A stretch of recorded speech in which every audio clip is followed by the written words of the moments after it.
एक खट्याळ सासू नेहमी सुनेला टोचून बोलायची आणि टोचून बोलल्यानंतर एक डायलॉग मारायची, आम्ही नव्हतो बाई अशा.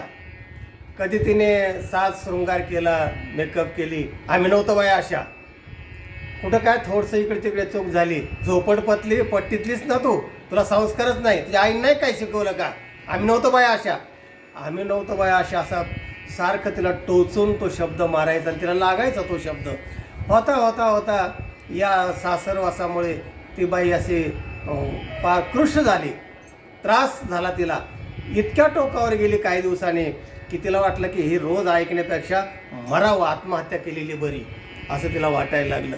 तेव्हा ते सासऱ्यांनी पाहिलं, सासरा चांगला होता, तिने पाहिलं काय झालं म्हणजे सूनबाई तुम्ही फार खराब झाला आहेत, काय चिंता वाटते का तुम्हाला कसली, काय मला सांगा म्हणले, मी तुमच्या पाठीशी आहे. ते म्हणले सासरे बा काय सांगू, आतेबाई ना इतक्या टोचून टोचून रोज बोलतात ना, जीव द्यावा असं वाटतं. म्हणजे काय काय बोलतात अहो, सारखं तेव्हा आम्ही नव्हतो बाई अशा, काही थोडंसं काय केलं की आम्ही नव्हतो बाई अशा, असं सारखं मला टोचून बोलतायत. असं का म्हणले, आता असं कर, मी तुला एक मंत्र सांगतो आणि ती जर असा डायलॉग मारला तो फक्त असं म्हणायचं, तुमच्यापेक्षा आम्हीच बऱ्या, असं म्हणलं की मग बघ काय होतंय ते. आणि झालं मग त्या सासूने एकदा तो डायलॉग मारला, आम्ही नव्हतो बाय अशा. ते म्हणजे तुमच्यापेक्षा आम्हीच बऱ्या. ती गप्पच झाली आणि चिडीचाप झाली, 8 दिवस काय बोलणार हे करणार, ते सरळच झाली एकदम. तेव्हा सुनाने विचारलं, सासरे व हा काय प्रकार आहे.